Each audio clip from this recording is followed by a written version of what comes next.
What would you do if the man you mourned, the man you risked your life to avenge, turned out to be the very architect of everything you were fighting against?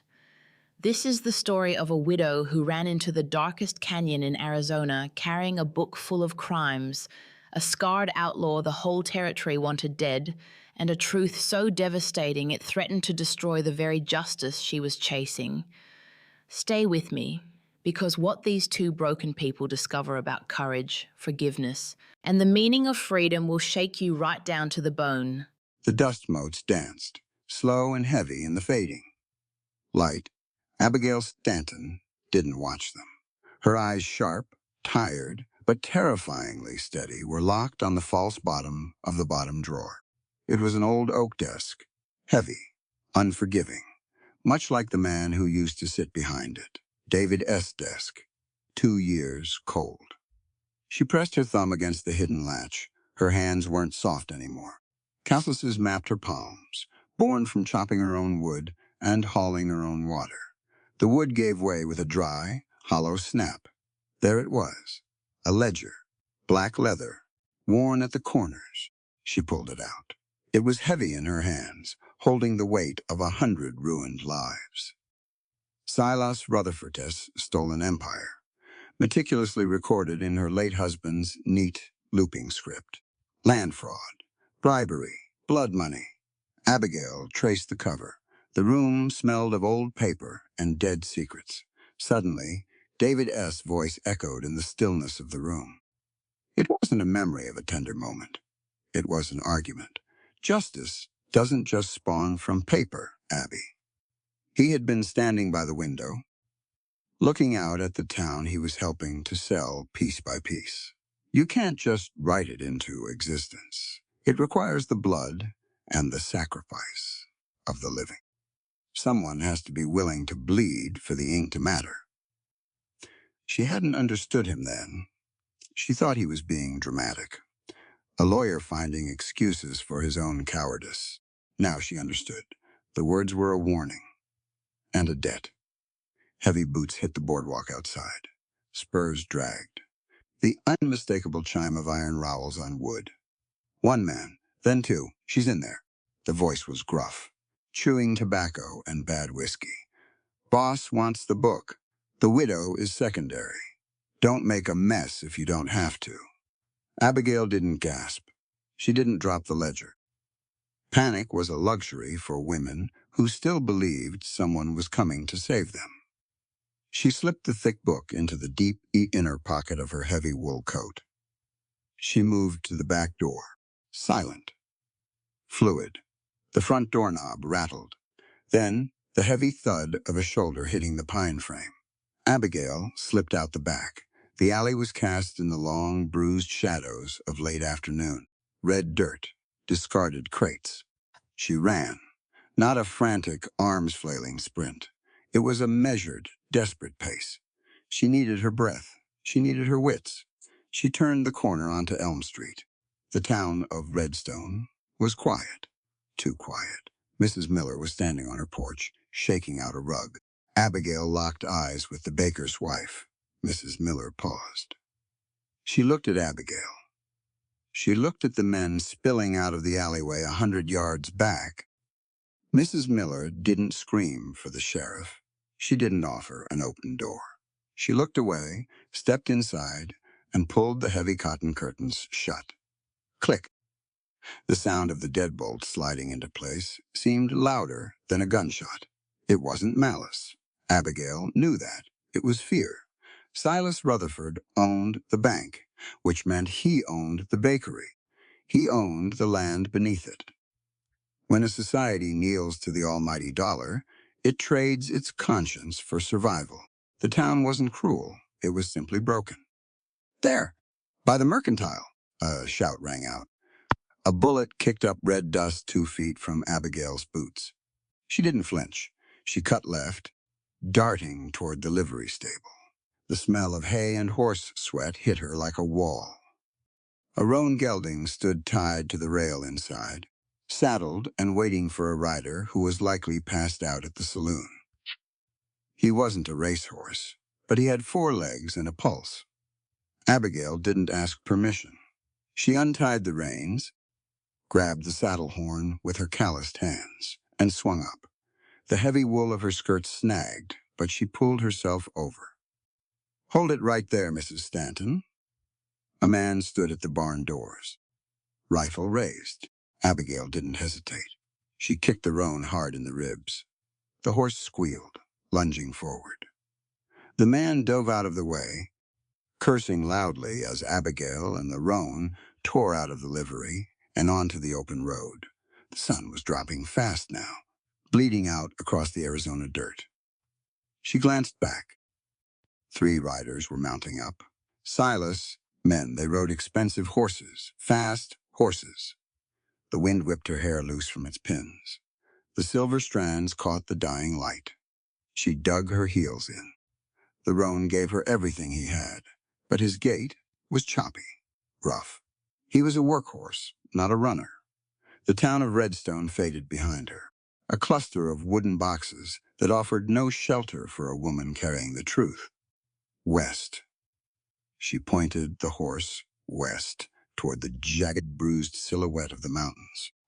The hoofbeats behind her were a steady, terrifying rhythm. Getting louder, they were hunting her, not as a woman, but as a threat. The landscape changed. The scrub brush grew thicker. The red dirt turned to rocky shale. The shadows stretched longer, reaching out like fingers. Ahead, the earth seemed to split open, a massive, yawning chasm. Vertical walls of red rock rising hundreds of feet into the sky. It was a black mouth waiting to swallow her whole. The entrance to the canyon, a wooden sign hung on a rotting post, leaning heavily to the left. The paint was peeling, but the words were carved deep. Dead Man's Canyon. Turn back. Abigail pulled back on the reins slightly. The roan danced, nervous, smelling the damp, cold air rushing out of the gorge. A rifle cracked. The bullet whined past her ear, chipping a piece of rock off the canyon wall. She looked at the sign. She looked at the dark. She had no choice. The law belonged to Silas. The town belonged to fear. A woman without money, without a husband, standing against a titan. Society didn't just abandon her. It actively drove her to the edge. It pushed her out of the light and forced her to seek refuge in the one place decent folks feared to tread. The shadows were her only allies now. Abigail gripped the reins tight. She didn't look back again. She drove her heels into the horse's flanks and plunged straight into the suffocating dark. The canyon swallowed her, whole, fast, 1 second. The dying sun painted the desert blood red. The next, Abigail was plunged into a suffocating, ink-black throat of stone. The air changed immediately. It dropped 10 degrees. It smelled of wet rock, old dust, and something wild. Behind her, the pursuers pulled up. She could hear their horses whinnying, stamping the dirt at the canyon's edge. They didn't follow. "Let her go," a voice echoed down from the rim, distorted by the canyon walls. "She'd be dead by morning anyway. Nothing survives in there but ghosts." A single gunshot rang out, a blind fire into the dark. The bullet ricocheted off the high canyon wall, a sharp crackling that sent the roan gelding into a panic. The horse stumbled. His front knees buckled. Abigail pitched forward, sliding hard out of the saddle. She hit the loose shale. Her palms scraped raw. The breath knocked clean out of her lungs. She lay there for a second, just breathing, listening. Above, the hoofbeats of Silas' men faded away. They were cowards. They feared the legend of Dead Man Ass Canyon more than they feared their boss. Abigail pushed herself up. Her knees trembled. Her heavy wool skirt was torn, but she was alive. She reached for the roan's reins. The horse was breathing hard, head low, exhausted. She couldn't stay here, near the entrance. She had to move deeper. She took 1 step, then another. The darkness was absolute. She kept her left hand trailing along the cold, jagged sandstone wall to keep her bearings. Every step was a risk. A broken ankle here meant death. Click. It was a small sound. Sharp, mechanical. The cocking of a rifle hammer, it sounded 10 feet away. Straight ahead. Abigail froze. Her heart hammered against her ribs like a trapped bird. Drop the reins. The voice came from the blackness. It was deep, gravelly. It didn't sound angry. It sounded empty. And that was infinitely more terrifying. Abigail didn't move. She couldn't see a thing. I said, drop 'em. Step away from the animal. She slowly opened her hand. The leather reins slipped through her fingers. She took a half step back. A match flared. The sudden burst of yellow light was blinding. It hovered in the air, then touched a kerosene lantern. The flame grew, casting long, jumping shadows against the red rock. The man holding the lantern stepped forward. He was tall, broad-shouldered. He wore a canvas duster that had seen too many winters. In his right hand, a Winchester rifle rested easily against his hip. The barrel was pointed squarely at her chest, but it was his face that caught the light. Hard lines, sun-baked skin. A pale, jagged scar ran from his left cheekbone down to his jawline. His eyes were dark, scanning her, assessing the threat. Wyatt Mercer, the dead man. Abigail didn't scream. She didn't drop to her knees. She squared her shoulders. She forced her chin up. Wyatt looked at her torn dress, her bleeding hands, the exhausted horse. He looked at her face. He expected panic. He expected tears. He saw neither. He saw a woman forcing herself to stand tall while her world burned down. Wyatt's grip on the rifle shifted, not lowering it, but relaxing, just a fraction. That was the implicit value of respect. She didn't beg like prey, so he didn't treat her like a target.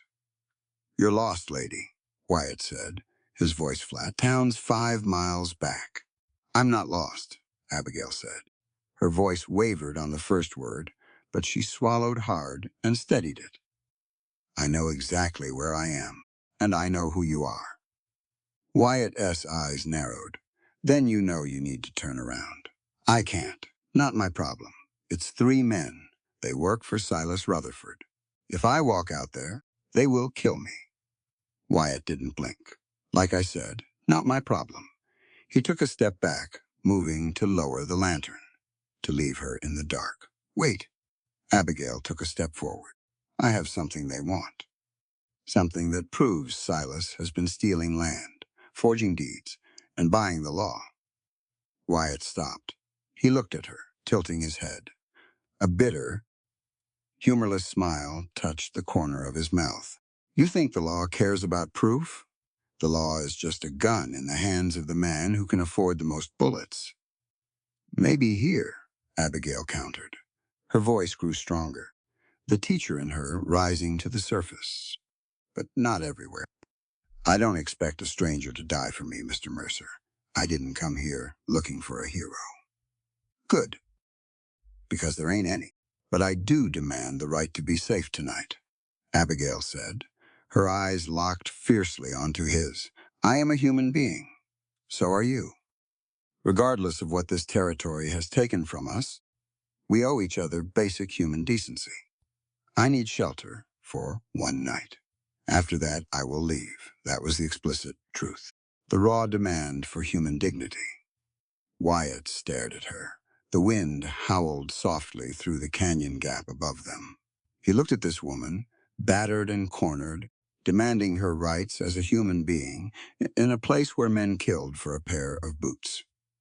He looked down at his rifle. Slowly, deliberately, he lowered the barrel toward the dirt. "Follow me," he grunted. "Keep close. Step where I step." He turned and walked into the dark. Abigail grabbed the horse's reins and followed the swinging yellow light. They walked for 20 minutes, deep into the belly of the earth. Finally, the canyon widened. Wyatt led her toward a massive overhang in the rock. It was a cave, but heavily fortified. A low wall of stacked stones protected the entrance. Inside, a small fire was reduced to glowing red embers.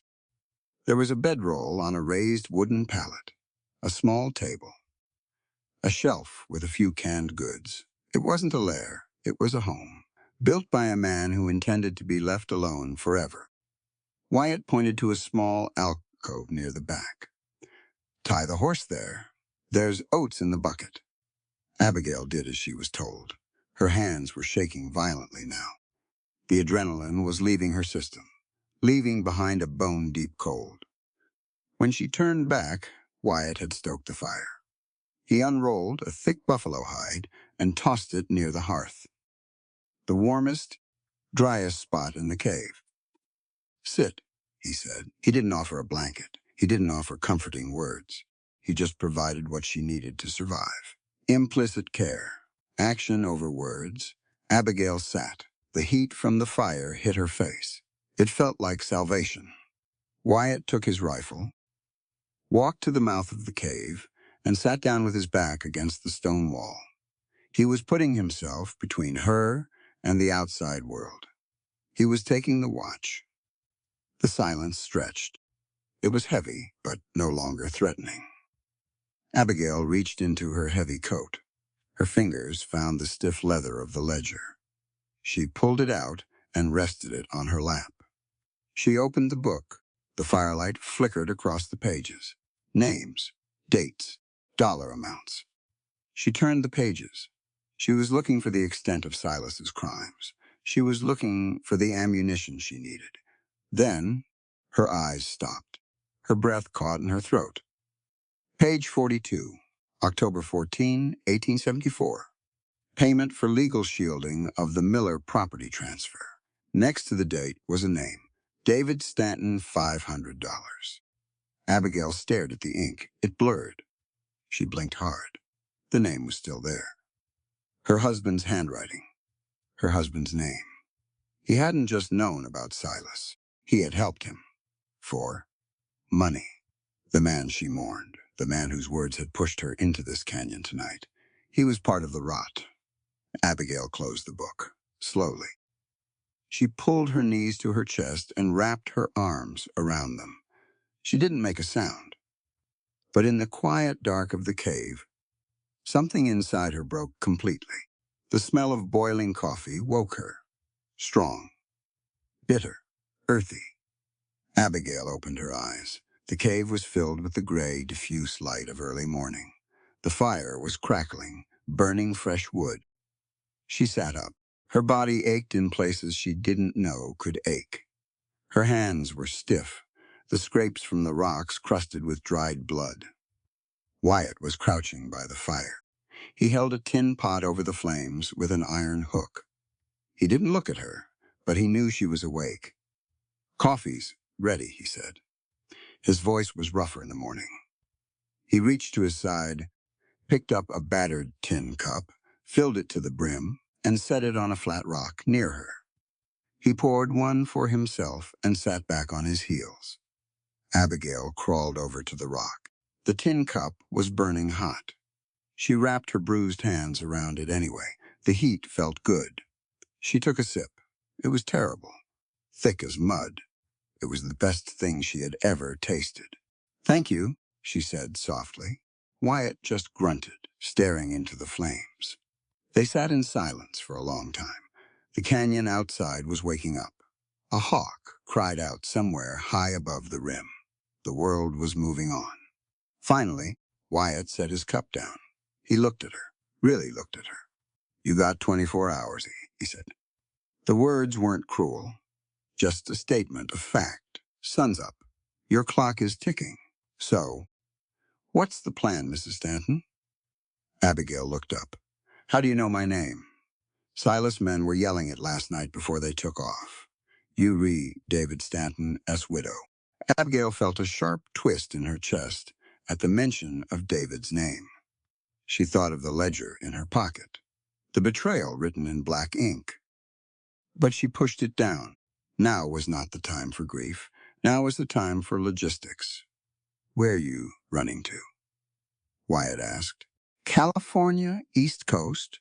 You need a stagecoach, and they'll be watching the stations." I'm not running, Abigail said flatly. Wyatt raised an eyebrow. The scar on his cheek stretched. You, Ray, sitting in a cave, hiding from a posse. Looks like running to me. Hiding is a tactic. Running is a surrender. Abigail set her cup down. She met his gaze squarely. I'm heading to Tucson. Wyatt paused. He reached for a stick and poked the fire. Tucson is 3 days' ride across open desert, and it's full of Silas friends. Judges, politicians. Not all of them, Abigail said. Deputy U.S. Marshal Thomas Reed, stationed out of the Tucson office this month. He has federal law. His paycheck doesn't come from a local bank, and his jurisdiction supersedes the county sheriff. If I put this ledger in his hands, Silas goes to federal prison. Wyatt stopped poking the fire. The stick hung in the air. He looked at Abigail. The dismissal in his eyes vanished. It was replaced by a sharp, calculating focus. This was the twist, the shift in perspective. He thought she was a frightened dove that had flown into his cave by accident. He suddenly realized he was looking at a hawk. You know federal jurisdiction? Wyatt asked, his tone shifting. Slower, more respectful. I know the law, Abigail said. When David died, the sheriff called it an accident, a fall from a horse. I knew David. He was the best rider in the county. So I stopped crying, and I started reading. She leaned forward. The firelight caught the determination in her eyes. Knowledge is the only weapon they can't unbuckle from your belt, Abigail said, the words clear and sharp. For 18 months, I sat in David's office. I read every property deed, every county statute. I taught myself the difference between territorial law and federal mandate. I learned how the money moved, because if I was going to fight a monster, I had to understand how his teeth worked. That was the educational truth, spoken aloud. The assertion that a woman in 1878, stripped of political power and physical strength, could arm herself with intellect and the written word. Wyatt stared at her. He had lived out here for 7 years. He had seen men die for pride. He had seen men kill for pennies. But he had rarely seen someone choose a fight based on pure, cold intelligence. He looked away, staring into the fire. He was digesting this. Implicitly, Wyatt's entire posture changed. He didn't slouch. He sat up straighter. He wasn't talking down to a victim anymore. He was conversing with an equal. Silas knows you have the book, Wyatt asked. Yes. His men saw me take it. Then he won't stop. He can't. Wyatt stood up. He walked over to a small wooden table pushed against the cave wall. He unrolled a large, yellowed piece of parchment. It was a hand-drawn map of the Arizona Territory. Come here, he ordered. Abigail stood, her joints protesting, and walked over to the table.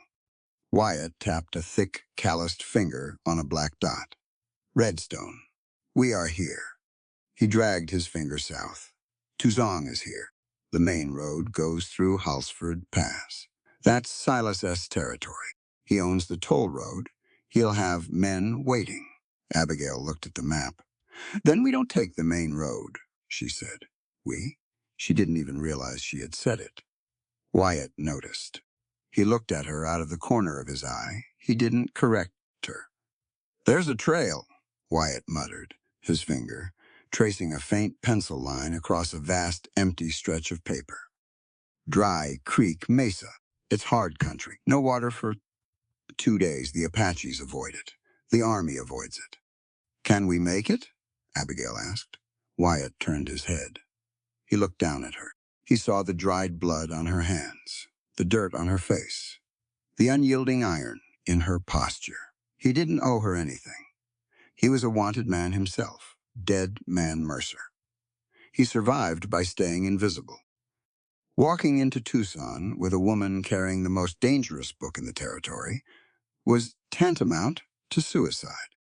But something in him, a piece of his humanity he thought had withered and died 7 years ago, twitched. It woke up. He respected her, and a man who respects a cause cannot turn his back on it without losing his own soul. "My horse is strong," Wyatt said, quietly. "Your roan is half dead, but he'll carry the water." He rolled the map up with a snap of his wrists. "We leave in an hour," Wyatt said. "Pack up, Mrs. Stanton. We're going to Tucson." The desert was a vast, unforgiving ocean of red dirt and gray sage. They rode in silence. The only sound was the steady, rhythmic crunch of hooves on loose shale. The sun was a hammer. It beat down on their shoulders.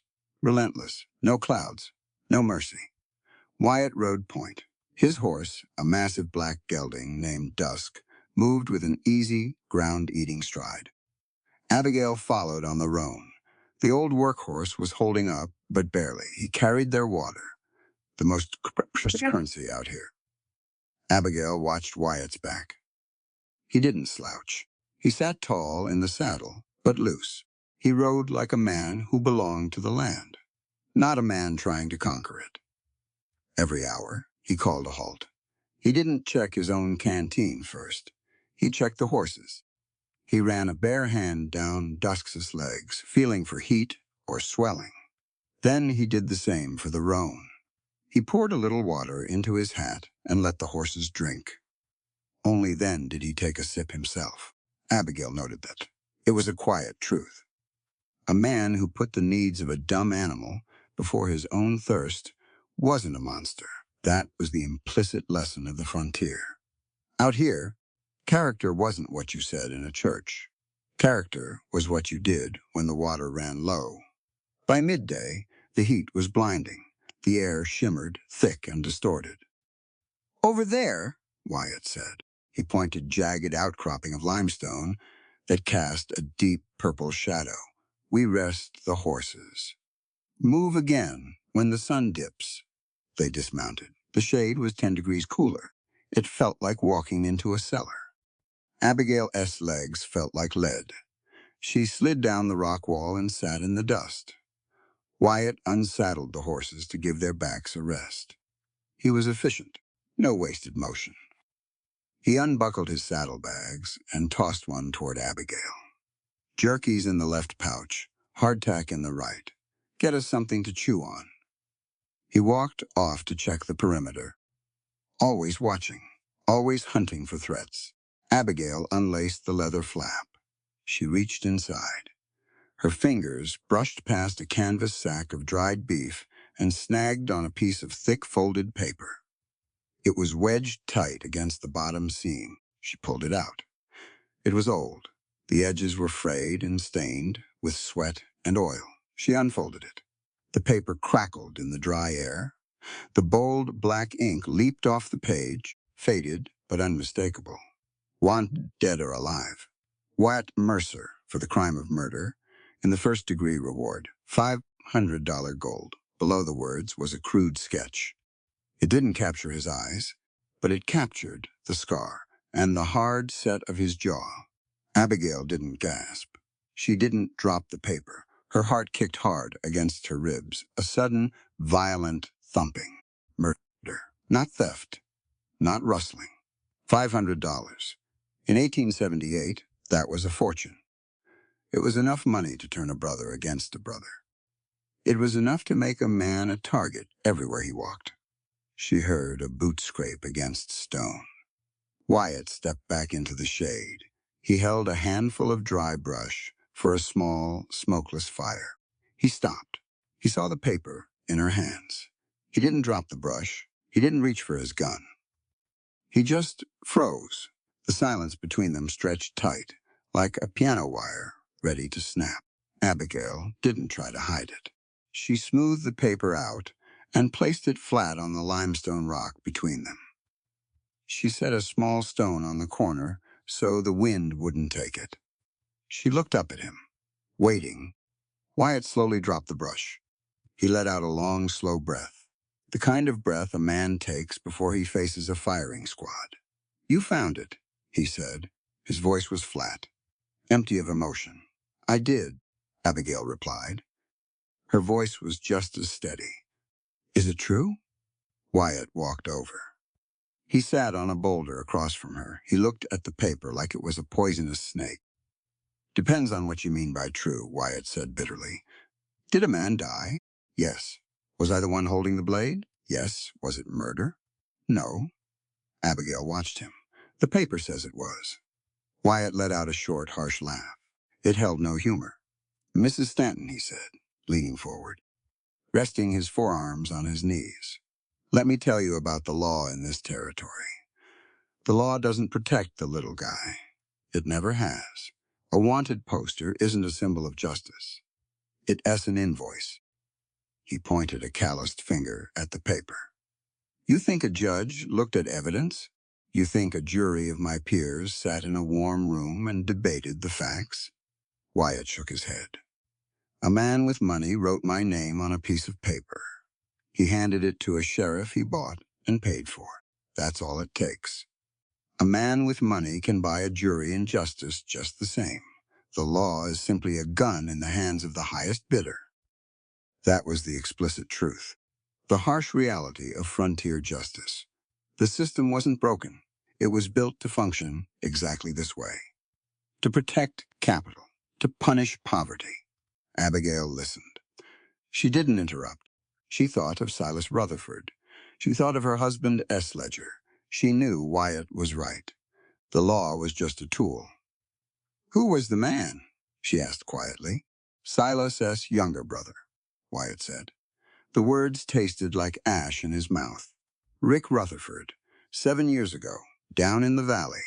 Abigail's eyes widened slightly. The connection was sudden and terrifying.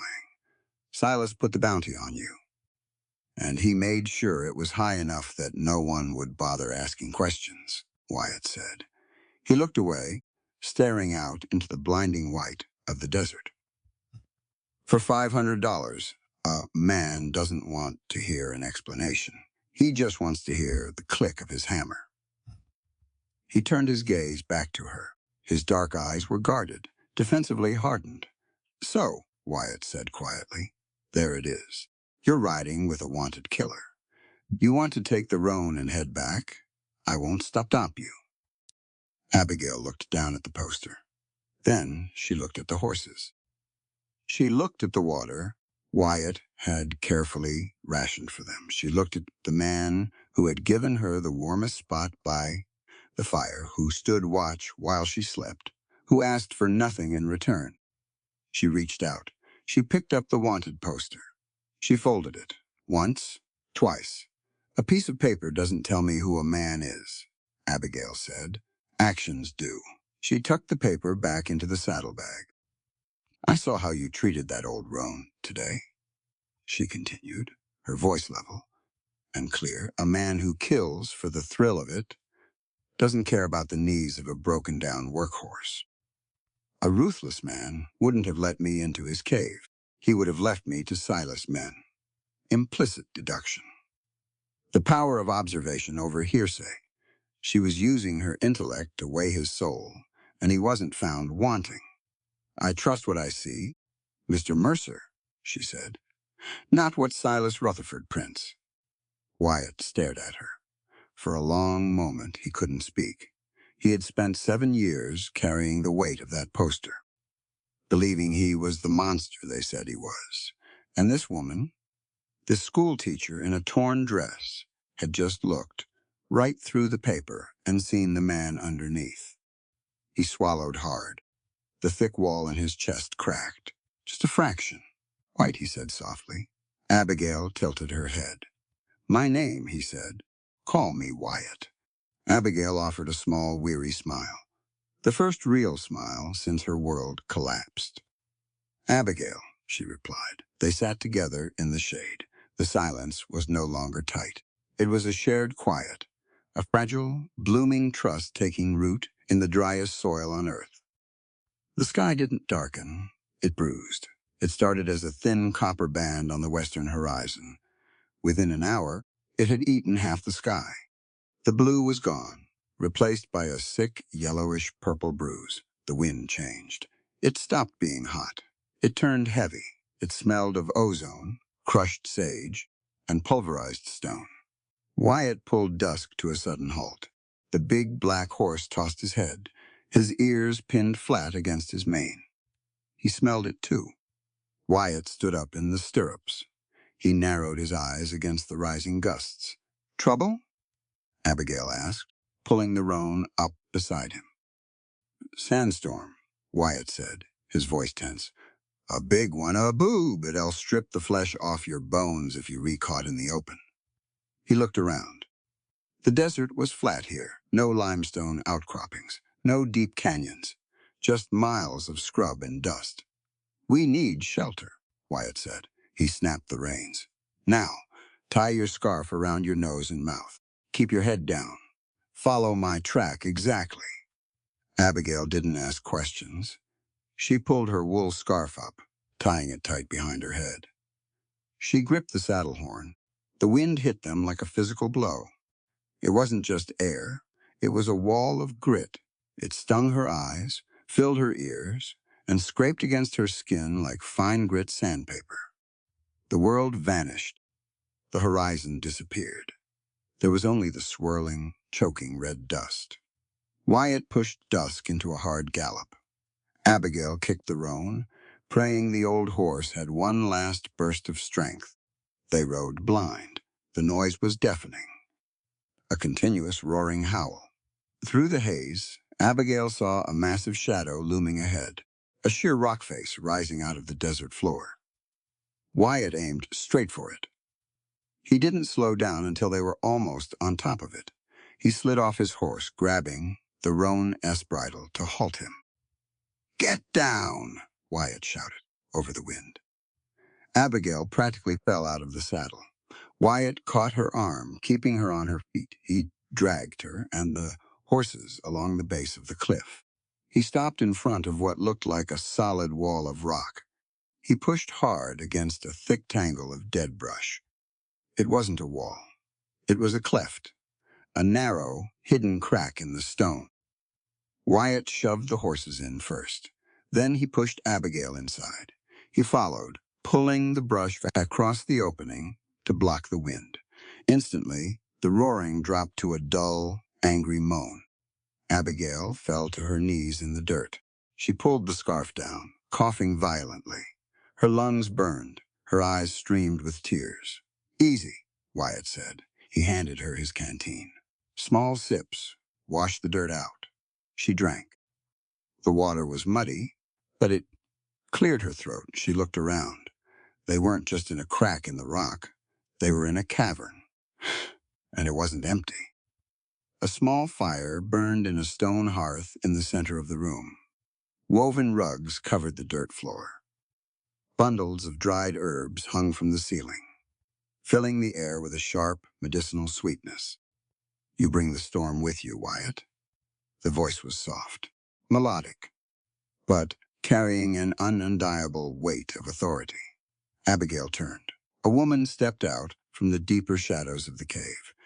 She was older, perhaps in her late 50s. Her skin was the color of polished copper, deeply lined at the corners of her eyes and mouth. She wore a traditional woven dress, heavy with silver and turquoise jewelry. Her hair was dark, streaked with gray, tied back with a leather strip. A Navajo woman. Wyatt took off his hat. It was a gesture of profound respect. A gesture white men in 1878 rarely offered to Native Americans. "Sorry for the intrusion, Martha," Wyatt said softly. "The wind caught us in the open." "The wind catches everyone eventually," Martha said. She looked at Abigail. Her dark eyes were piercing, measuring, not with malice, but with a deep ancient wisdom. "This is Abigail Stanton," Wyatt said. Martha nodded slowly. "Sings in the wind," she said, touching her chest. "But Wyatt calls me Martha. You may do the same. Sit by the fire. You are cold." Abigail stood up slowly. She approached the fire. She felt a sudden acute awareness of her own skin color. In this territory, blood had been spilled for decades over the very ground they stood on. Hatred was taught in the cradle. But here, in this cave, there was only sanctuary. Implicit value. Wyatt's respect for Martha. He didn't treat her as a subordinate. He treated her as a sovereign in her own home.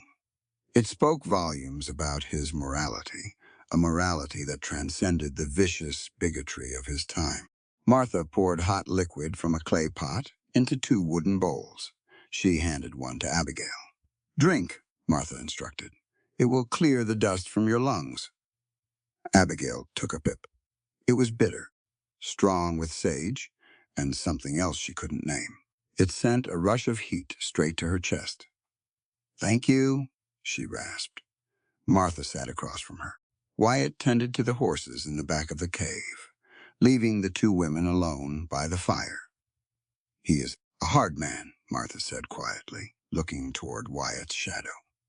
"But his spirit is not broken, only bruised." Abigail looked at the older woman. "He has enemies, powerful ones." Martha smiled, a sad, knowing smile. True power does not need to hunt women and wounded men in the dark. She reached out and added a piece of cedar to the fire. "White men usually fear what they do not understand," Martha said. Her voice was steady, delivering a heavy, explicit truth. "They fear the land. They fear my people. And so, they try to destroy what they fear. They build fences and write laws to make themselves feel safe. But fear is a disease, Abigail. It eats the soul from the inside out." Martha looked directly into Abigail's eyes. "But you," Martha said softly, "you do not have the disease. You have eyes that see through the skin. You see the spirit." Abigail felt a lump form in her throat. She had been running for 2 days. Hunted, terrified, betrayed by her own husband's memory. And here, a stranger woman her society told her to fear and despise was offering her profound grace. "I'm just trying to do what is right," Abigail whispered. "Doing what is right is often the most dangerous path," Martha replied. The storm raged outside for hours. The wind screamed against the rocks, a furious, mindless force. But inside the cave, it was warm, safe. Night fell. Martha retreated to her sleeping quarters, leaving Wyatt and Abigail by the fire. Wyatt sat cross-legged, cleaning his rifle. The rhythmic slide and click of the metal was strangely comforting. Abigail watched the flames. The silence was thick, but comfortable. "Did you know her before?" Abigail asked softly. Wyatt didn't look up from his rifle. 7 years ago, after the incident with Silas's brother, I was bleeding out, shot in the side. I crawled into these rocks to die. Martha found me. She pulled the lead out, packed the wound with mud and herbs. She hid me when the posse rode past. He snapped the bolt closed. "She had every reason to let a white man die," Wyatt said. "But she didn't. She taught me that men aren't born evil. They choose it." Abigail pulled her knees to her chest. "What would you do, Wyatt, if you weren't running? If you didn't have a bounty on your head?" It was an intimate question. A question about stolen futures. Wyatt looked at the fire. The hard lines of his face softened.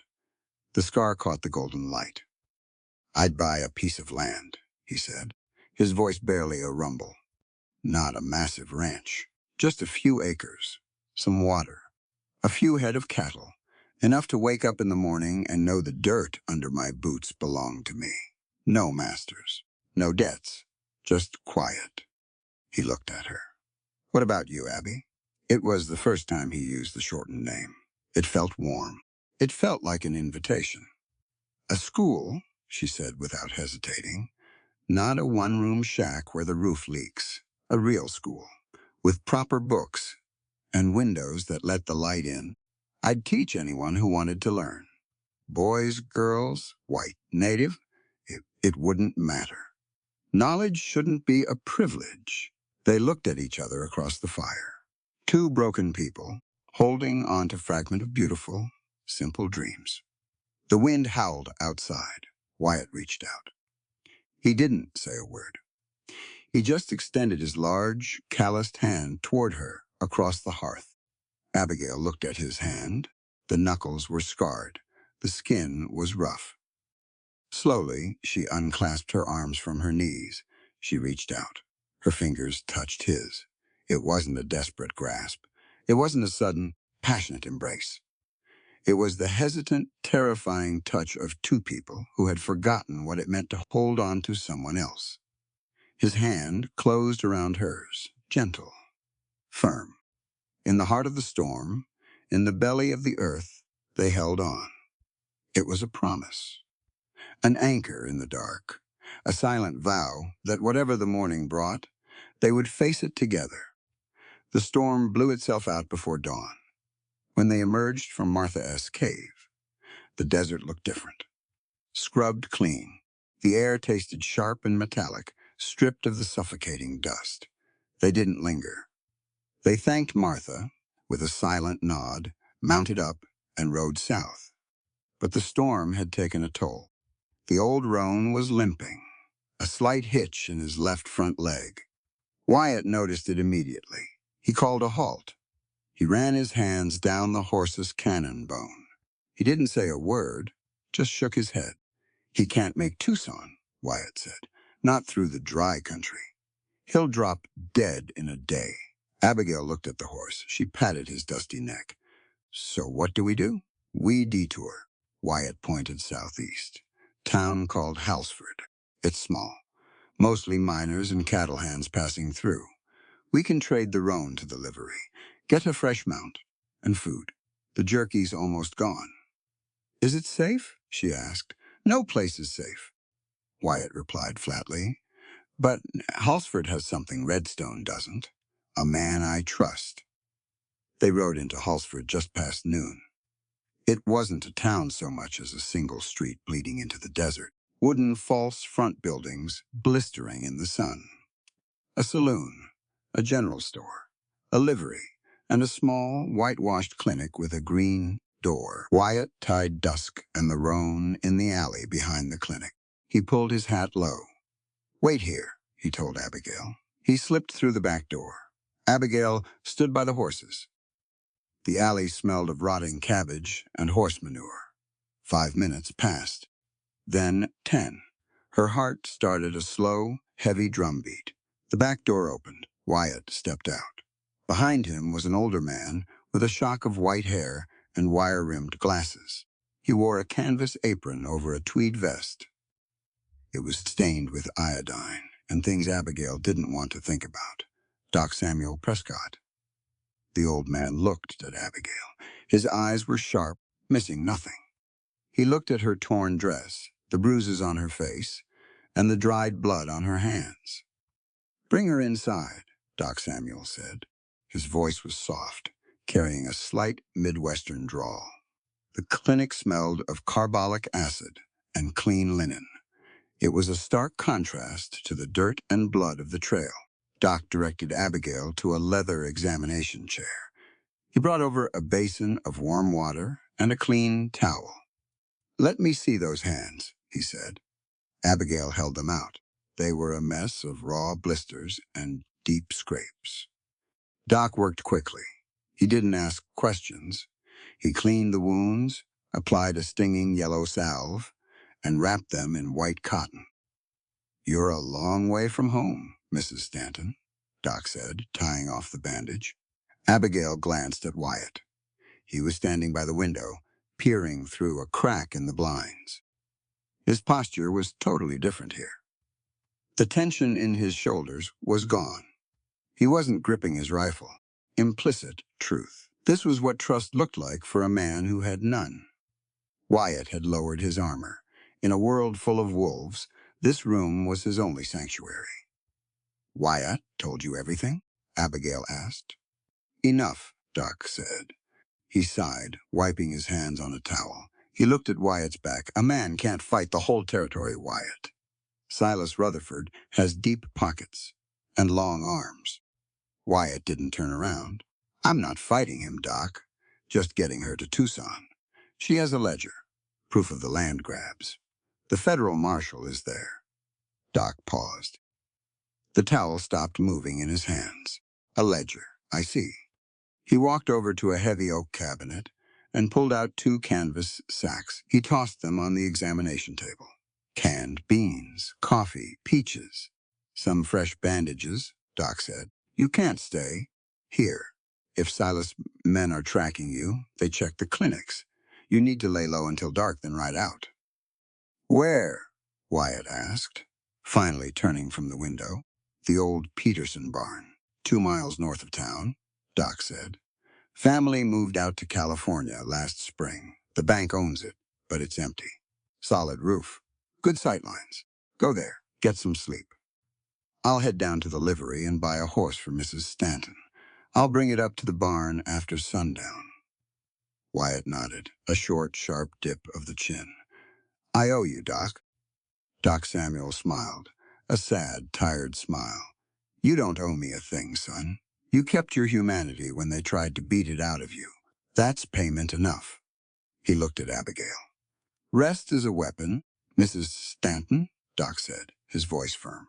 People think survival is all about running and shooting. It isn't. An exhausted mind makes fatal mistakes. You take the time to close your eyes. You let your body heal. If you don't respect your own limits, the desert won't respect them either. Explicit educational value. The verbalization of a survival truth. Endurance requires maintenance. Abigail nodded. Thank you, Doctor. They left the roan in the alley for Doc to handle. They rode double on dusk, heading north out of town. The Peterson barn was massive, weather-beaten gray wood, leaning slightly to the east. It sat alone in a sea of yellow grass. Wyatt didn't ride straight in. He circled the perimeter. He checked the dirt for fresh tracks. Nothing. He dismounted, pushed the heavy sliding doors open, and led Dusk inside. It was cavernous, smelled of old hay and dry rot. Slats of afternoon sunlight pierced the roof, hanging in the dusty air like golden pillars. It's quiet, Abigail said, sliding off the horse. Quiet is good, Wyatt muttered. They settled in the loft. It gave them the high ground and a view of the road through the cracks in the siding. They ate cold peaches from the can. They drank fresh water. And, for the first time in 3 days, Wyatt had slept. He didn't just rest his eyes. He laid his head on his saddle, pulled his hat over his face, and his breathing leveled out, deep and steady. Abigail watched him. She realized the magnitude of this moment. Wyatt Mercer trusted Doc Samuel Prescott with his life. More importantly, he trusted him with hers. She leaned back against the hay, closed her eyes, and let the exhaustion take her. It happened at midnight. There was no shout, no warning shot. Just the sudden, synchronized crunch of gravel under heavy hooves. Wyatt was awake before Abigail even opened her eyes. He didn't sit up. He rolled, fast and silent. He grabbed his Winchester and pressed himself flat against the loft floorboards. Abigail gasped, waking up. Wyatt's hand shot out. He clamped it over her mouth. Hard. Shh, he breathed into her ear. He moved his hand away and crawled to the edge of the loft. He looked through a knothole in the wood. Outside, the moonlight painted the yard in pale silver. There were 6 riders, spread out in a semicircle around the barn. They held lever-action rifles. 2 of them carried unlit torches. Wyatt Mercer! The voice boomed across the empty yard. It was the same gruff voice Abigail had heard outside her husband's office. Brock, Silas, lead enforcer. We know you're in there, Mercer, Brock shouted. And we know the widow is with you. Wyatt didn't move. He barely breathed. Silas doesn't want a war, Brock continued, his horse stepping nervously in the gravel. Toss out the ledger. Send the woman out. You can mount your black horse and ride the other way. We won't follow. You have my word. In the dark of the loft, Wyatt froze. The air in the barn suddenly felt freezing cold. It wasn't the desert night. It was a cold that started in his chest and radiated outward. The ledger. They knew about the book. Abigail saw it happen. Even in the gloom, she saw the physical impact of the realization hit him. Wyatt had told exactly one person about the ledger. One person knew they were hiding in this barn. One person knew they were waiting for a horse. Doc Samuel. Implicit value. The psychological trauma of betrayal. Wyatt didn't curse. He didn't punch the floorboards. The devastation was entirely internal. His jaw locked. His eyes, which had softened in the clinic that afternoon, went dead. The fortress walls he had spent 7 years building, the ones Abigail had just started to peek behind, slammed shut with a brutal finality. He had been sold out by his only friend, by his father figure, for a handful of Silas Rutherford's bloody silver. "Wyatt," Abigail whispered, her voice trembling. "How did they?" "Quiet." Wyatt cut her off. His voice was no longer human. It was cold iron. "You got 2 minutes, Mercer," Brock yelled from outside. "Then we light the torches. You can burn with the book." Wyatt spun away from the knothole. There was no time for grief. Grief would get them killed. He grabbed Abigail by the arm and pulled her toward the back of the loft. "We can't fight 6 rifles," Wyatt whispered, moving fast. "And we can't take the horse. Dusk will make too much noise, and they have the doors covered." "We're leaving him?" Abigail asked, her heart breaking for the animal. "They won't shoot a horse that fine. They'll steal him," Wyatt said grimly. "We're on foot." He dropped down the wooden ladder to the ground floor. He moved without a sound. He scanned the dirt floor of the barn. He knew buildings like this. Men who stored grain also dug root cellars to keep things cool. He walked to the darkest corner of the barn, near the rusted remains of an old plow. He kicked the dirt. It sounded hollow. He dropped to his knees and dug his fingers into the compacted earth. He found an iron ring. He pulled hard. A square section of the floor groaned and lifted. A blast of damp, cold air hit them. A trapdoor. "Down," Wyatt ordered. "Time's up, Mercer," Brock yelled. "Light 'em." Through the cracks in the barn walls, Abigail saw the sudden angry flare of orange fire. They were lighting the torches. She didn't hesitate. She scrambled down the wooden rungs into the pitch-black hole. Wyatt followed, lowering the trapdoor silently back into place.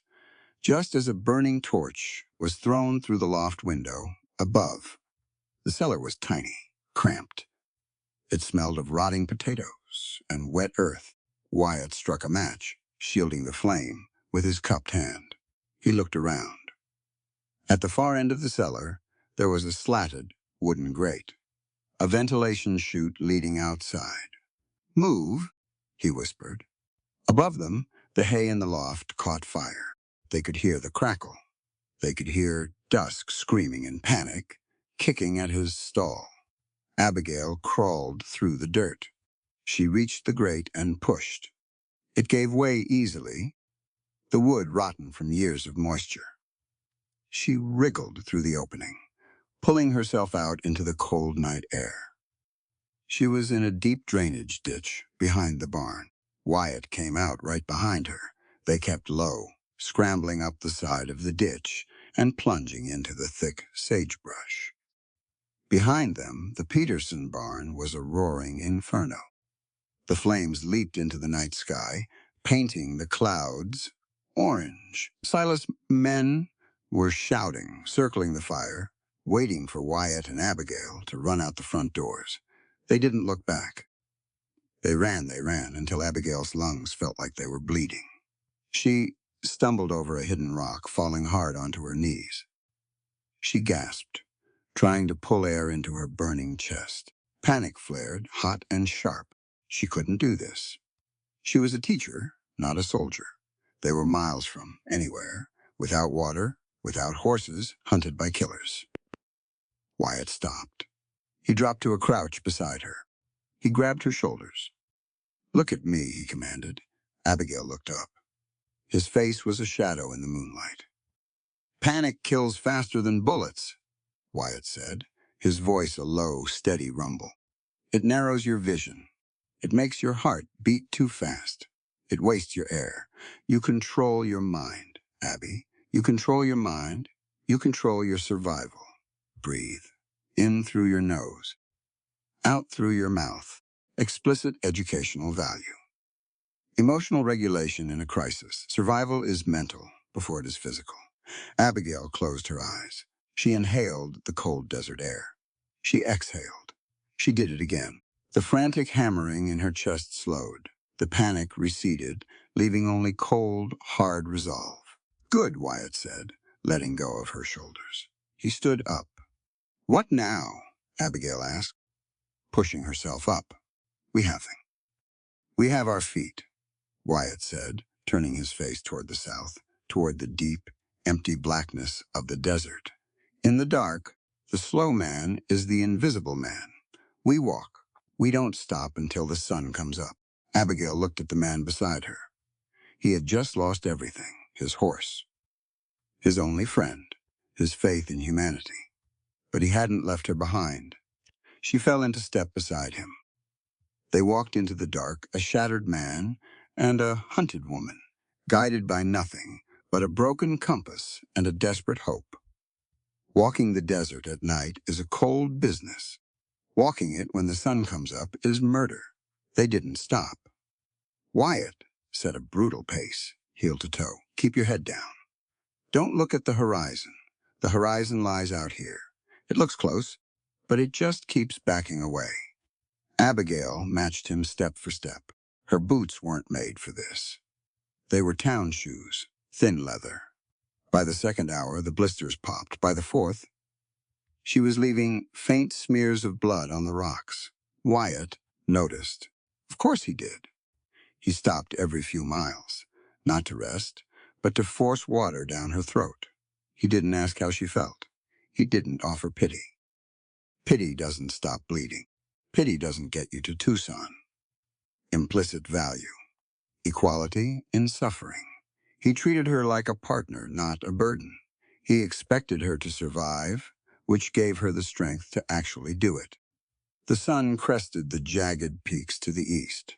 It didn't warm them. It threatened them. Soon the heat would be a physical weight. Wyatt stopped. He crouched low in a patch of scrub brush. He held up a hand. Abigail dropped beside him. Her chest heaved. What? She gasped. Listen.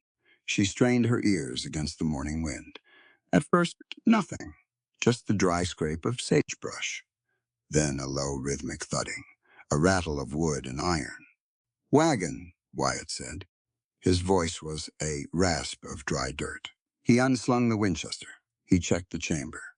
He only had a few rounds left. Not enough for a war. Just enough for a final argument. Get down in the wash, he ordered, pointing to a shallow gully carved by flash floods. Keep your head below the rim. If shooting starts, you run. Don't look back. Abigail slid into the gully. She clutched her coat around the ledger. She wasn't going to run, but she didn't argue. The wagon came over the rise. It was a small rig, 2 horses, a canvas top, moving fast, bouncing hard over the uneven ground. Wyatt raised the rifle. He sighted down the barrel. His finger tightened on the trigger. Then he lowered the gun. A fraction of an inch. The driver wasn't one of Silas' men. It was an old man in a tweed vest, white hair blowing wild in the wind. Doc Samuel Prescott. Wyatt stood up. He stepped out of the brush and into the open trail. Doc saw him. He hauled back on the reins. The wagon skidded in the loose dirt, raising a cloud of red dust. Wyatt didn't lower the rifle all the way. He held it at his hip, the barrel angled up. Ready.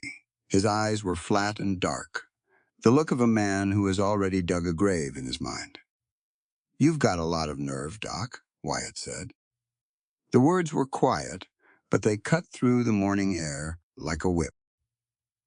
Doc wrapped the reins around the brake handle. He looked terrible. His face was gray. The lines around his mouth were carved deep with exhaustion. He climbed down from the wagon box slowly. He held his hands out, palms open. Empty. Wyatt! Doc said, his voice trembling slightly. I didn't tell them.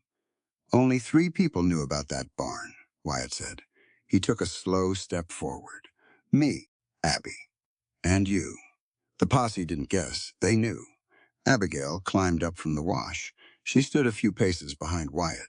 She looked at the doctor. He didn't look like a traitor. He looked like a man carrying the weight of the world. They tracked me, Wyatt, Doc said. He didn't back away from the rifle barrel. After I bought the horse at the livery, I went back to the clinic to get the saddlebags. Billy Jenkins was there. He was sitting on my porch. Wyatt stopped. The deputy? Doc nodded heavily. He's a young kid, just turned 26.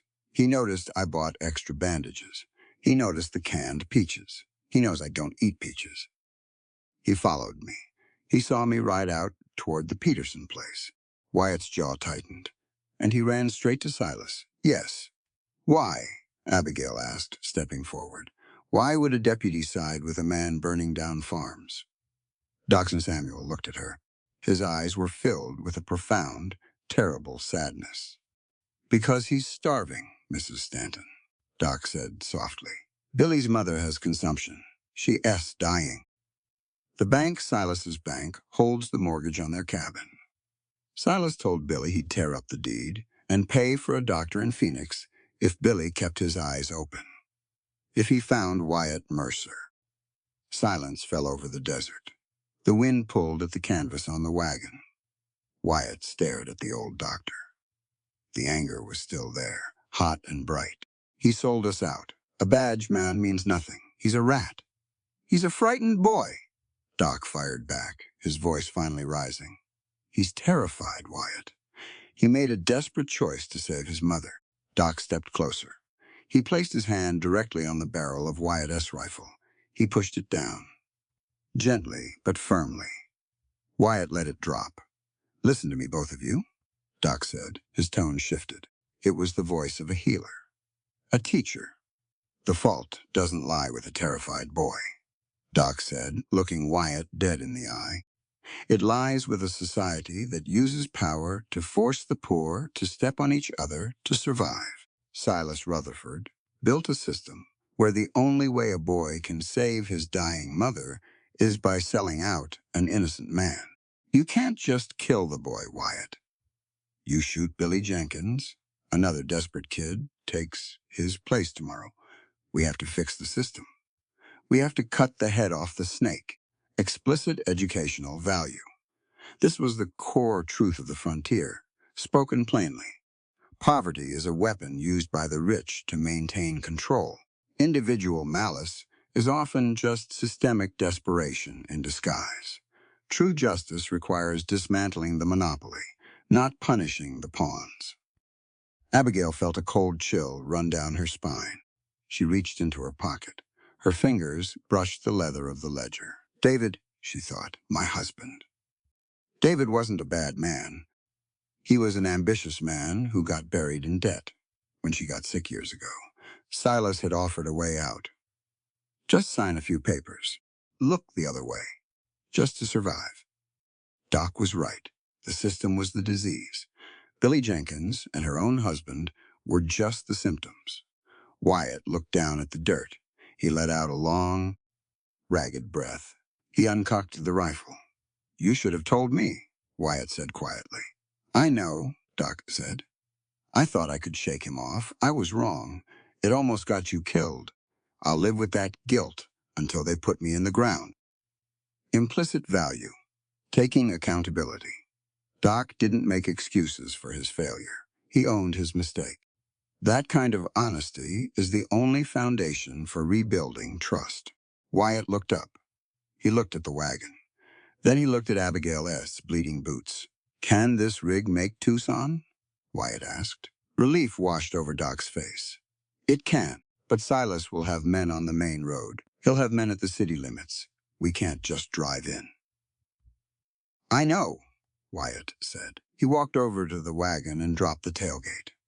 So, what's the plan? Doc walked around to the back. He pulled back the canvas tarp. The bed of the wagon was filled with wooden crates. Glass bottles clinked inside, blankets, and a large, rolled-up piece of bright yellow cloth. "I'm a doctor," Doc Samuel said. A faint, grim smile touched his lips. "I have federal clearance to transport medical supplies and patients across county lines." He unrolled the yellow cloth. It was a flag. "Yellow Jack," Wyatt muttered, recognizing it instantly. "Cholera," Doc confirmed. "There was an outbreak down in Nogales last month. I'm flying the quarantine flag. I'm transporting infected bedding to the incinerator in Tucson." Wyatt raised an eyebrow. "You think Silas's men are going to search a cholera wagon?" "A man might risk a bullet for $500, Doc said. "But he won't risk dying of the black puke. They won't come within 30 yards of this rig." Implicit educational value. Utilizing psychological leverage. Brute force isn't the only way to win a fight. Understanding human nature specifically, the universal fear of disease is a more effective shield than a rifle. "Get in," Doc said. "Both of you. Lie flat under the blankets. Don't move. Don't speak. If we get stopped, try to cough. Sound wet." Wyatt climbed in. He reached a hand down and pulled Abigail up. They settled into the bed of the wagon. The wood was hard. It smelled of sulfur and stale sweat. Doc threw 2 heavy wool blankets over them. It was dark, stiflingly hot. "Comfortable?" Doc asked from the driver's seat. "Like a coffin," Wyatt replied from under the wool. "Good. Let's go to Tucson." Doc cracked the whip. The wagon lurched forward. Under the heavy blankets, in the total darkness, Abigail found herself pressed tight against Wyatt's side. The wagon bounced violently over the ruts. Every jolt sent a spike of pain up her legs. But she didn't feel afraid anymore. She felt Wyatt's arm shift. His hand found hers in the dark. His fingers were rough, calloused from the rifle and the reins. He gave her hand a single, firm squeeze, a silent reassurance. "I'm here. We're together." Abigail squeezed back. The wagon rolled on. Hours bled together.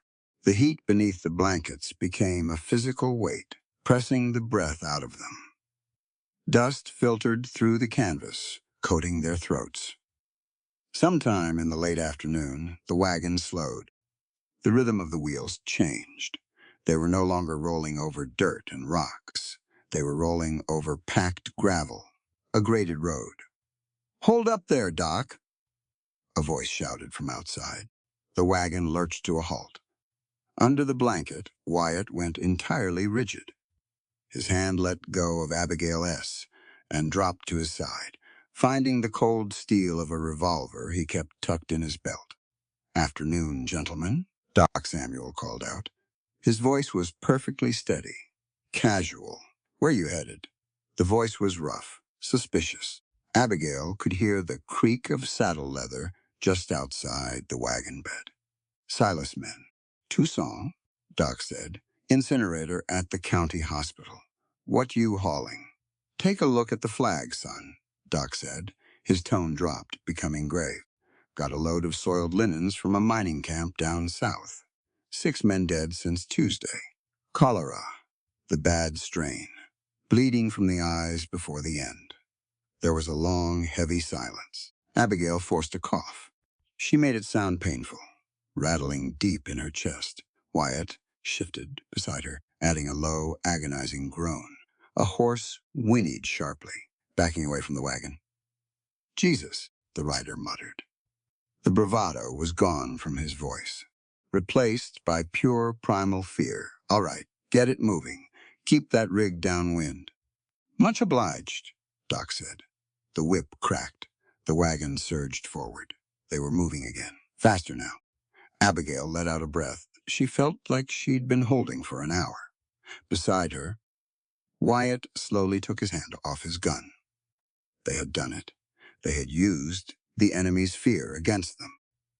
10 minutes later, the sounds of the outside world changed. The wind died down, replaced by the clatter of multiple wagons, the shout of vendors, the distant whistle of a steam train.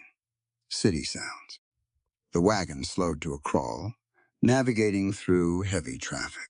"You can breathe now," Doc said, his voice drifting back to them. The relief in it was palpable. "Welcome to Tucson." Abigail pushed the heavy wool blanket off her face. The light filtering through the canvas top was dim, but after hours in the dark, it felt blinding. She sat up slowly. Her bones ached. Her hands throbbed. She looked at Wyatt. His face was covered in dust, sweat tracking through the grime. But his eyes were clear, sharp. They were here. The federal marshal was here, the end of the road. Abigail reached into her coat. She felt the solid weight of the ledger. She thought of Billy Jenkins. She thought of Doc Samuel, risking everything to drive them here. She thought of Wyatt, a man who had lost his name, fighting to help her reclaim justice. She pulled the book out. She rested it on her lap. "We made it," she whispered. Wyatt looked at the black leather cover. Then he looked up at her. "Making it is the easy part, Abby," Wyatt said softly. "Now, we have to decide what to burn down." Tucson before dawn was a ghost town. It wasn't a peaceful quiet. It was the heavy, exhausted sleep of a city that drank too much and worked too hard. The air smelled of coal smoke and wet adobe.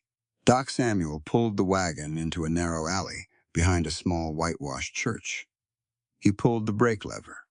The iron groaned. "We're here," Doc whispered. He sounded like a man who had just run a marathon with a boulder on his back. "Marshal Reed attends early mass. He'll be here by 6. You wait inside, I'll watch the street." Wyatt dropped the tailgate. He climbed out. He reached up and helped Abigail down. Her legs were numb. She leaned against the wooden wheel for a second, just to remember how to stand. "Go," Doc said softly. Wyatt led her to the side door of the church. It was unlocked. They stepped inside. The air was cold. It smelled of old pine resin and burnt candle wax. Rows of empty wooden pews stretched into the shadows. At the front, a single red vigil lamp flickered near the altar. It was a sanctuary, in every sense of the word. Wyatt didn't walk down the center aisle. He stayed near the walls, old habits. He found a pew near the back, cast in deep shadow. He sat. He rested his Winchester across his knees. He didn't relax, but the frantic, hunted energy finally bled out of his shoulders. Abigail sat next to him. The silence of the church was heavy. It pressed against her ears. For 3 days, she had been fueled by pure adrenaline. Running, hiding, fighting the desert. Now, the running was over. The marshal was coming. The finish line was 2 hours away. She reached into her coat. She pulled out the black leather ledger. She rested it on her lap. Her hands were still wrapped in Doc Samuel-S. white bandages. She looked at the book. It looked so ordinary, just bound paper and ink, but it was a loaded gun. Abigail opened it. The faint light from the red vigil lamp fell across the pages. She had looked at it in the canyon. She had seen David's name, but she hadn't read the whole thing. She had been too afraid. Now, there was nowhere left to run, not even from the truth. She turned the pages. Carefully. It wasn't a single mistake. That was the first thing she realized. It wasn't a momentary lapse of judgment. April 1874. Drafted dummy corporation deed for the Miller Ranch. Fee, $300, August 1874. Bribed county surveyor to alter the boundary lines on the creek. Payout directed through D. Stanton. November 1875. Eviction notices authorized. Signatures notarized by D. Stanton. Page after page. David hadn't just looked the other way. He had been the architect. Silas Rutherford was a brute. Silas had the money and the muscle. But David had the brain. David had built the legal maze that allowed Silas to steal the county blind. Her husband, the man who kissed her forehead every morning, the man who bought her a piano so she could play hymns on Sundays. He had destroyed families. He had driven men to suicide. Abigail stopped breathing. Her chest seized. A physical pain, sharp and white-hot, ripped through her ribs. It was worse than the blisters, worse than the sandstorm. This was the death of a memory. She didn't sob. She didn't scream. She just folded. She bent forward, resting her forehead on the cold leather of the open book. Her shoulders shook with a silent, violent tremor. Everything was a lie, her marriage, her grief, her crusade. She had risked her life to bring this book to the law, thinking she was avenging a good man. But David wasn't a victim. He was a co-conspirator who got cold feet. Wyatt didn't say a word. He didn't offer empty platitudes. He didn't tell her it was going to be all right. He knew better. When a bone breaks, you don't tell a man it doesn't hurt. You just help him set it. Implicit educational value. Wyatt provided presence, not pressure. He sat closer. He didn't wrap his arm around her in a forced display of intimacy. He simply shifted his weight so his shoulder was a fraction of an inch from hers. He became an immovable pillar of support, a quiet anchor in a storm of grief. True empathy isn't always about finding the right words. Sometimes, it's just the willingness to sit in the dark with someone while their world falls apart. Minutes passed, the red light flickered. Slowly, the violent trembling stopped. Abigail sat up. She wiped her face with the back of her bandaged hand. She stared at the altar. "He built it," she whispered. Her voice was hollow, scraped clean. Silas just paid for it. David built the whole machine. Wyatt looked at the open ledger. He saw the neat, looping handwriting. "He was a lawyer, Abby," Wyatt said quietly. "He was my husband," she snapped back, the anger finally rising through the grief. "He lied to me every single day. We ate dinner. We talked about the neighbors. And all the while, he was writing eviction notices for the people we smiled at in the street." She looked down at the book. A sudden, fierce hatred flared in her eyes. "I can't give this to the marshal," Abigail said. Her hands gripped the edges of the pages. "If I hand this over, David's name goes into the public record. He won't just be dead. He'll be disgraced. My name will be disgraced. The whole town will know." She grabbed the pages from 1874. Her knuckles went white. She prepared to tear them out, to burn them, to hand the marshal a sanitized version of the truth. One that indicted Silas, but protected her pride. Wyatt's large hand reached out. He didn't grab her wrist. He didn't use force. He just placed his hand gently over hers, the rough calluses of his palm pressed against her white bandages. "Don't," Wyatt said. Abigail looked at him. Her eyes were wide, swimming with unshed tears and furious panic. "You don't understand. It destroys everything he was." "No, it doesn't," Wyatt said. His voice was a low, steady rumble, like thunder miles away. Wyatt withdrew his hand. He leaned back against the hard oak pew. He looked up at the stained glass window above the altar, waiting for the sun to hit it. "Let me tell you about a man I knew," Wyatt said. "He drank too much. He carried a lot of anger. One night, he saw a woman getting dragged into a barn by a rich man's brother. He didn't go for the sheriff. He went for his knife. He fought the man. The man fell, hit his head, and died." Abigail listened. The anger in her chest paused. "That man became a fugitive," Wyatt continued. "He lost his name. He lost his future. He spent 7 years thinking he was a monster because a piece of paper said he was." He turned his head. He looked directly into her eyes. "I know what it means to be judged by your worst moment," Wyatt said. "Explicit educational value." Wyatt leaned forward. He spoke with absolute conviction. "People aren't carved from stone, Abby. They are made of mud and breath. They crack. They make terrible, selfish choices. But a man is not defined solely by the worst thing he has ever done. Everyone has the right to make a mistake, and everyone has the right to try and make it right. He pointed a finger at the ledger. Look at the last pages, Wyatt commanded. Abigail hesitated. Then her trembling fingers turned to the back of the book. December 1876. The handwriting changed. It was no longer neat.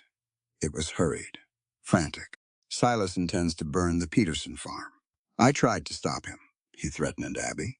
I am compiling these notes. I will take them to the federal judge in Phoenix. God forgive me. I have to stop this. Abigail read the words. The ink was smudged.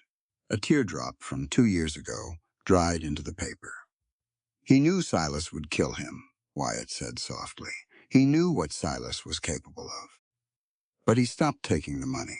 He started writing the truth. He tried to blow the whistle, and he paid for it with his life. Wyatt held her gaze. Your husband was a coward for 2 years. Wyatt said. It was a harsh truth, but he didn't soften it. But in his final week, he was a brave man. He took Loy, he made amends. And he paid the highest price a man can pay. Explicit educational value. The truth doesn't erase love, Abby. It just tests the forgiveness of those left behind. Forgiving someone doesn't mean ignoring the bad things they did. It means accepting the whole person, the dark and the light.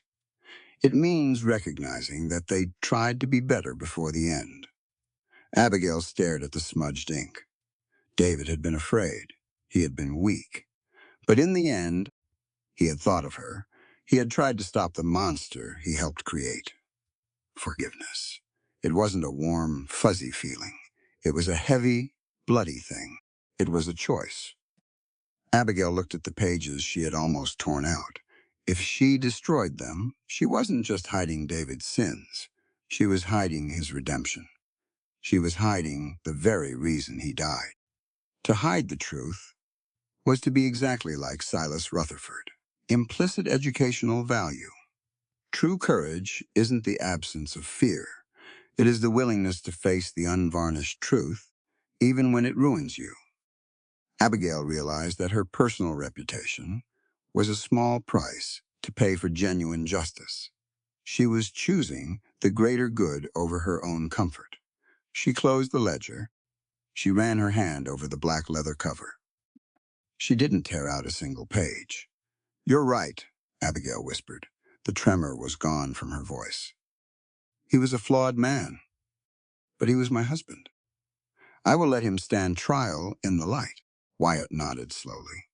The respect in his eyes deepened into something profound, something permanent.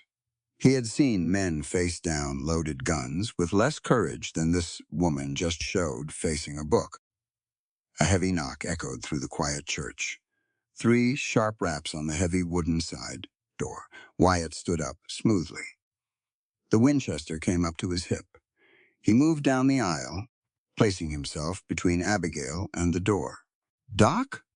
Wyatt called out. It's me, Doc Samuel's voice came through the thick wood. And the marshal. Wyatt reached out and slid the heavy iron bolt back. He pulled the door open. Doc Samuel stood on the steps. The morning was finally breaking over the horizon, painting the alley in pale gold. Beside Doc stood a tall man, broad shoulders, graying mustache. He wore a long, dusty riding coat. Pinned to the lapel was a silver star in a circle. Deputy U.S. Marshal Thomas Reed. Reed stepped into the church. He took off his hat. He had the eyes of a man who had seen every kind of lie the devil ever invented. He looked at Wyatt. He looked at the scar. He looked at the Winchester. Wyatt Mercer, Marshal Reed said. It wasn't a question. There's paper on you. I know, Wyatt said evenly. He didn't lower the gun, but he didn't raise it either. We can talk about that later. We brought you something else first. Wyatt stepped aside. Abigail stood up from the pew. She walked down the center aisle. Her dress was ruined. Her hair was tangled. Her hands were bandaged, but her spine was steel. She stopped in front of the marshal. She held out the black ledger. "My name is Abigail Stanton," she said, her voice ringing clear in the silent church. "My husband was David Stanton. Inside this book is the proof of 12 years of systemic fraud, theft, and murder orchestrated by Silas Rutherford in Redstone County." Marshall Reed looked at the book. Then he looked at her. "Does this book implicate anyone else, Mrs. Stanton?" Reed asked quietly. Abigail didn't blink. She didn't look away. "Yes, Marshall," she said. "It implicates my husband. He was complicit. Everything is in there." Reed took the book. He felt the weight of it. He looked at the woman who had just handed over her own husband's legacy for the sake of the law. "You're a brave woman," Mrs. Stanton Reed said softly. "I'm not brave, Marshall," Abigail replied. "I'm just tired of the dark." She stepped back. She stood next to Wyatt, two broken people standing shoulder to shoulder in the dawn, waiting for the scales of justice to finally balance. The vestry behind the church was small. It smelled of old dust and cold coffee. Marshall Thomas Reed sat behind a plain wooden table. He had been reading the ledger for an hour. The room was perfectly quiet, just the scratch of his fountain pen taking notes. Wyatt stood by the window. He watched the street. Abigail sat in a hard-backed chair. Her hands were folded in her lap. She was exhausted, but she didn't slouch. Finally, Reed closed the book. The heavy leather made a soft thud against the wood. He took off his reading glasses. He rubbed the bridge of his nose. "It's all here," Reed said. His voice was gravelly. 12 years of fraud, coercion, bribery of county officials. The Stanton signatures lock it in. It's a federal case, Mrs. Stanton. Silas Rutherford is going to hang. Abigail let out a slow breath. She closed her eyes for a second.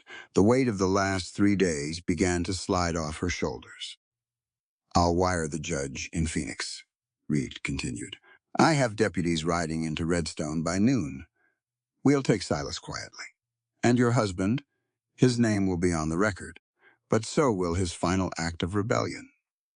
"Thank you, Marshall," Abigail whispered. "Don't thank me for doing my job, ma'am," Reed said. He put his glasses down. He leaned back in his chair. The official business regarding Silas was done. Now, the atmosphere in the room shifted. It grew tight. Reed turned his chair. He looked directly at Wyatt. "Now," Reed said slowly, "we have another matter. Wyatt Mercer." Wyatt turned from the window. He didn't tense. He just stood there, his hands loose at his sides. "Marshall, I pulled your file from the telegraph office this morning," Reed said. He tapped a thin yellow paper on his desk. "Murder in the first degree. Redstone County. The victim was Rick Rutherford, Silas's younger brother. There's a $500 bounty on your head." Abigail gripped the arms of her chair. "Marshall, Wyatt saved my life. He protected this ledger. Silas put that bounty on him to keep him quiet." Reed held up a hand, firm, unyielding. "Mrs. Stanton," Reed said, his voice lowering, "justice isn't a weapon. You only point at your enemies. It has to apply to everyone, or it means nothing at all. I can't ignore a murder warrant just because the man was helpful today. Explicit educational value. The law must be blind to allegiance. It cannot be transactional. A good act today does not automatically erase a crime from yesterday without due process." Reed looked back at Wyatt. "Did you kill him, Mercer?" Wyatt held the lawman's gaze. "He died. I was the one fighting him. But it wasn't murder." "Tell me," Reed said. Wyatt took a breath. The memory was 7 years old, but it still tasted like blood. "It was late. A Tuesday," Wyatt began. His sentences were short, clipped. "I was riding fence line for the old Miller outfit. I heard screaming from a line shack. I went in." Wyatt paused. He looked down at his boots, then back up. "Rick Rutherford had a woman pinned to the floor," Wyatt said. "A Navajo woman. He was drunk. He had a knife. He was tearing her clothes. The room went dead silent. I told him to back off, Wyatt continued. He laughed. He said she was just an Indian. Said she didn't count. Then he came at me with the blade. I caught his arm. We went to the ground. He twisted, trying to stick me in the ribs. He slipped. His head hit the edge of an iron stove. Wyatt swallowed hard. It cracked his skull. He was dead before I could check his pulse. Reed wrote nothing down. He just listened. And the woman? She ran, Wyatt said. I didn't blame her. I rode into town to get the sheriff. But Silas was already there. He didn't care about an attempted rape. He only cared that a drifter killed his brother. By morning, the posse was forming, so I ran. Implicit educational value. Wyatt's choice to run highlights the systemic racism of the era. He knew the legal system would not weigh a Native woman's trauma against a wealthy white man's life. He didn't flee because he was guilty. He fled because the system was rigged. Reed sighed. He picked up his pen. It's a strong story, Mercer. And knowing Silas, I believe it. But belief isn't evidence. Without a witness, it's the word of a drifter against a dead man. The judge will have to hang you. He won't hang. The voice came from the doorway. Everyone turned. Doc Samuel stood in the hall. Beside him stood Martha. She wore her heavy turquoise necklace. Her silver hair was braided tight. Her posture was straight as a pine tree. She stepped into the vestry. She didn't look at the floor. She looked straight at Marshal Reed. Reed stood up. He recognized the dignity of the woman before him. State your name, ma'am, Reed said gently. Martha sings in the wind, she said. Her voice was steady. It filled the small room. She walked over and stood beside Wyatt. She looked at the man who had lived like a ghost for 7 years because he tried to save her. I am the witness, Martha said. I was the woman in the shack. Reed picked up his pen. You saw the fight? I saw everything, Martha replied. The rich man tried to force himself on me. Wyatt stopped him. The rich man drew a knife. He fell on his own violence. Reed looked at her carefully. Why didn't you come forward 7 years ago, Martha? Martha's eyes flared, not with tears, with a fierce, ancient pride, because an Indian's life holds no weight in your courts, Martha said clearly. Her words struck like hammer blows. 7 years ago, if I spoke, Silas would have had me hanged alongside Wyatt. You know this is true, Marshal. The law did not see my people as human. She stepped closer to the desk. But today, Martha continued, I stand here to demand the life back for the only white man who ever treated me like one. He traded his life for mine. Now I trade my silence for his freedom. Explicit educational value. Martha's speech directly confronts systemic inequality. She calls out the hypocrisy of a legal system that demands truth while denying basic rights. Her testimony is an act of supreme courage, reclaiming her agency and demanding equality. Reed stared at her. He set his pen down. He looked at Abigail. He looked at Doc Samuel. He looked at Wyatt and Martha, standing shoulder to shoulder. A widow, a doctor, an outlaw, and a native woman. The absolute fringes of society, holding up the roof of the law. Reed tore the yellow wanted poster in half. He dropped the pieces into a small metal wastebasket beside his desk. The warrant is void, Reed said. His voice was rough with emotion he tried to hide. Self-defense, the witness testimony, is entered into the federal record. You're a free man, Wyatt. Wyatt didn't cheer. He didn't fall to his knees. He just closed his eyes. He took a breath. For the first time in 7 years, the air didn't taste like fear. Abigail stood up. She walked over to him. She didn't say a word. She just slipped her bandaged hand into his. Wyatt gripped it back, tight. All right, Marshal Reed said, grabbing his coat from a hook. He pinned his silver star to his chest. I have a train to catch and a banker to arrest. Redstone didn't celebrate when the federal deputies rode in. They just watched. It was noon. The sun was high and hot. Dust swirled around the hooves of the marshaless horses. Silas Rutherford was led out of his bank. He wore a tailored suit, but his hands were bound in heavy iron cuffs. The townspeople stood on the boardwalks. The baker, the blacksmith, the women who had locked their doors when Abigail ran. They watched the Titan fall. There was no cheering, just a heavy, collective exhale, a town realizing it could finally breathe. Abigail stood on the porch of the old schoolhouse. She watched the wagon carry Silas away. It was over. The monster was gone. A shadow fell across the wooden steps. She turned. Billy Jenkins stood at the bottom of the stairs.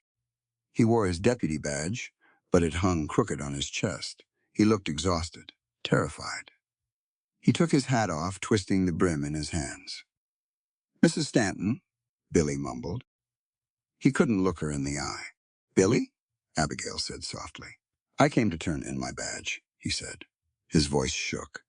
"I know the marshal is going to arrest me. I know. I sold you out. I did it for the money. For my ma. But it was wrong. I'm ready for jail." He reached for the tin star on his shirt. Abigail stepped down the stairs. She stopped him. "Keep it on," she said. Billy looked up, stunned. "Ma'am?" "Marshal Reed isn't going to arrest you, Billy," Abigail said. Her voice was steady, carrying the cadence of the teacher she was born to be. "Doc Samuel spoke for you, and so did I." "Why?" Billy asked, a tear finally cutting through the dust on his cheek. "I nearly got you killed." "Because vengeance just burns the house down," Abigail said, looking right at him. "Education builds a new one." "You made a terrible mistake, Billy. You made it because a corrupt man used your fear against you. Going to a dark cell won't make you a better man. It'll just make you a harder one." She pointed to the schoolhouse behind her. "Silas is gone," she continued. "The town needs a real lawman, not a puppet. You want to make amends? You wear that badge. You stand up for the people who can't stand up for themselves. You learn how to be brave. Do you understand me?" Explicit educational value. Restorative justice over punitive justice. Punishing a broken youth only perpetuates trauma. Offering a path to redemption while holding them accountable builds a healthier community. Billy stared at her. He nodded, wiping his face with his sleeve. "Yes, ma'am. I swear to God I do." "Good," Abigail said. "Now go check on your mother." Billy turned and ran down the street. Abigail watched him go. A small smile touched her lips. She turned back to the schoolhouse. She picked up a broom, leaning against the wall. The place was a mess. Dust everywhere. Windows cracked. She started sweeping. 10 minutes later, boots hit the porch. Heavy, rhythmic, familiar. Abigail stopped sweeping. She looked up. Wyatt stood in the doorway. He looked different. It took her a second to realize why. He wasn't slouching. His shoulders were pulled back. The Winchester was missing from his hand. He stood in the bright sunlight, completely unbothered by who might see him. Implicit educational value. The physical posture of freedom. Oppression physically shrinks people. Liberation allows them to take up space again. He took off his hat. "Place needs a lot of work," Wyatt said, looking around the dusty room. "It's a start," Abigail said. She leaned on the broom. "You didn't ride out." "Thought about it," Wyatt admitted. He stepped into the room. "Marshall gave me a clean slate. I could go anywhere, California, Montana." He stopped a few feet away from her. "But I took a ride up to the old Miller property this morning," Wyatt said. His dark eyes locked onto hers. "Bank is selling it off in pieces to pay back the folks Silas robbed. I put my name down for 40 acres. It has got a good creek, plenty of timber. Abigail's heart gave a sudden, hard thump. 40 acres. It's not much, Wyatt said. His voice dropped. The tough, hardened outlaw was gone. Just a man stood there, nervous, hopeful. Enough for a few cows. Enough to build a house. He stepped closer. A survivor doesn't need someone to save them, Abby, Wyatt said softly. You proved that. You fought a monster and you won. But a survivor needs a reason to see tomorrow. A reason to build something instead of just tearing things down. He reached out. He took the broom handle gently from her hands. He let it fall to the floor. He took her bandaged hands in his. You're my reason, Wyatt said. The words were explicit, clear, unafraid. I want to build that house, and I want you to be in it. Abigail looked up at the scarred, beautiful face of the man who had pulled her out of the dark, the man who had shown her that trust wasn't a weakness. She didn't hesitate. 40 acres is a lot of work, Wyatt Mercer, she whispered, stepping into his chest. I'm not afraid of the work, he murmured, his arms wrapping securely around her waist. As long as I come home to you. She rested her head against his shoulder. The smell of dust and leather and fresh air filled her senses. It smelled like safety. It smelled like home. 1 year later, 1879. The schoolhouse bell rang, clear and bright, cutting through the crisp autumn air. Abigail stood at the front of the classroom. The room was transformed. The floors were polished. The windows were whole, letting in streams of golden light. The desks were full. It wasn't just the children of the merchants. In the front row sat the baker's son. In the second row sat 2 young Navajo girls, sent from the reservation down south. In the back sat a few older ranch hands, learning to read their own contracts. There were no lines drawn by color or wealth. There was only a room full of people hungry for the light. Implicit educational value.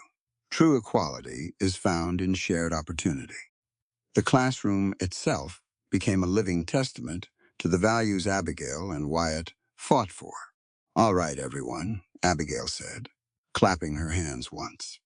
That's it for today. Chapter 4 tomorrow. Don't forget to practice your letters. The room erupted into the joyful chaos of chairs scraping and children laughing. They bolted for the door, shouting goodbyes. Abigail smiled, wiping chalk dust from her hands. She looked up at the doorway. Wyatt leaned against the doorframe. He wore a clean canvas shirt. A silver pocket watch gleamed at his hip. He looked rested. He looked happy. He tipped his hat back. Class dismissed, Mrs. Mercer. Abigail felt that familiar, warm flutter in her chest. A year had passed, and the sound of that name still felt like a miracle.